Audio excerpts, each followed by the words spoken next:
Joint family. सुबह सुबह के वक्त सिमरन की माँ सिमरन को जगाती है और कहती है, अरे तेरी शादी करनी है हमें, अब जल्दी उठने की आदत डाल ले। रोज सुबह 8-9 बजे उठती है, अगले घर जाएगी, वहाँ ऐसा नहीं चलेगा। जल्दी उठ और मेरे साथ खाना बनाना सीख। तब सिमरन कहती है, क्या माँ, आप भी सुबह सुबह मुझे परेशान करने आ गई। तभी सिमरन की माँ बाहर चली जाती है और सिमरन के पापा से कहती है, इस लड़की का क्या होगा। सिमरन के पापा कहते हैं, इसकी शादी हमें एक जॉइंट फैमिली में करवानी होगी, जहाँ बहुत बड़ा परिवार हो, इसे तभी अपनी जिम्मेदारियों का एहसास होगा। इसी तरह सिमरन के पिताजी सिमरन की शादी एक बहुत बड़े परिवार में करवा देते हैं। सिमरन अपने ससुराल पहुंचती है। सिमरन की सास घर के सभी सदस्यों से मिलवाती है। कहती है, ये देखो बहू, ये तुम्हारी ददिया सास है, ये तुम्हारी ताई सास है, ये तुम्हारी 2 जेठानियाँ और 2 छोटे देवर, और यह सबसे छोटी ननद है। सिमरन इन सबको देखकर सर पकड़ लेती है और अपने मन में सोचती है, ये कहाँ आ गई मैं, यह परिवार है या पूरा मोहल्ला।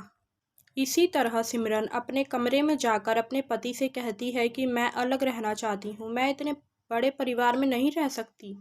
सिमरन का पति कहता है कि आज तो तुम्हारा पहला ही दिन है और तुम अलग होने की बात कर रही हो।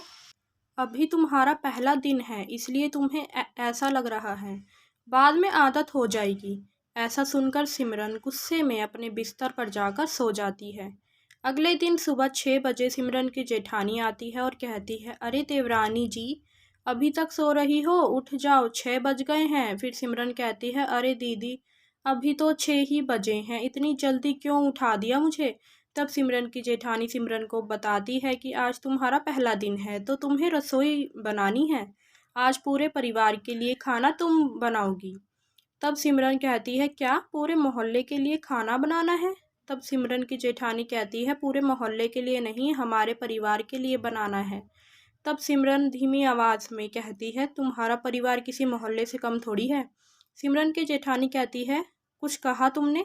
तब सिमरन कहती है, नहीं मैंने कुछ नहीं कहा, मैं आती हूँ, आप चलिए। इसी तरह सिमरन पूरे परिवार के लिए खाना बनाती है। खाना खाकर पूरा परिवार सिमरन के खाने की तारीफ करते हैं और कहते हैं कि बहुत स्वादिष्ट खाना बनाया है। तभी सिमरन की जेठानी कहती है, वाकई माँ, खाना तो बहुत टेस्टी है, कल से सारा खाना सिमरन ही बनाएगी। फिर सभी सिमरन को खाना बनाने का नेक देते हैं। सिमरन अपने कमरे में जाकर कहती है, क्यों इतना टेस्टी खाना बनाया मैंने, अब रोज बनाओ इन सब लोगों के लिए खाना। और अपनी माँ के पास फ़ोन करती है और कहती है कि माँ, तुमने मेरे साथ अच्छा नहीं किया, तुमने जानबूझकर मेरी शादी इतने बड़े परिवार में कराई, 2 घड़ी सांस लेने का भी समय नहीं मिलता, पूरा दिन बस काम काम काम।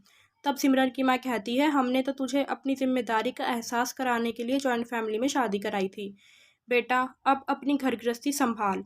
ऐसा सुनकर सिमरन फ़ोन काट देती है। फिर वह नेक में मिले पैसे गिनती है तो उसके पास पूरे 25,000 हो जाते हैं। फिर वह कहती है, चलो, कोई तो फ़ायदा हुआ जॉइंट फैमिली में रहने का, इतने सारे पैसे मिल गए, मैं तो खूब शॉपिंग करूँगी अपने इन सारे पैसों से। फिर वह शॉपिंग करके निकल पड़ती है और सारे पैसों की शॉपिंग करके घर लौटती है। घर में घुसते ही सिमरन की जेठानी कहती है, अरे सिमरन, तुम कहाँ गई थी, इतने सारे थैले। तो फिर सिमरन बताती है कि दीदी, नेक में मिले पैसों से मैंने शॉपिंग कर ली।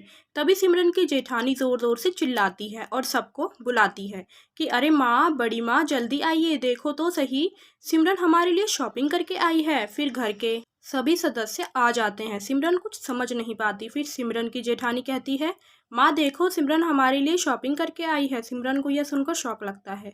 अभी सिमरन की सास कहती है, अरे बेटा, हमारे लिए शॉपिंग करने की क्या ज़रूरत थी, शॉपिंग करनी ही थी तो अपने लिए कर लेती, हमें इसमें से कुछ नहीं चाहिए। ऐसा कर, तू ये सारी साड़ियाँ अपने पास ही रख ले। तब सिमरन कहती है, चलो, कोई तो समझदार है इस घर में।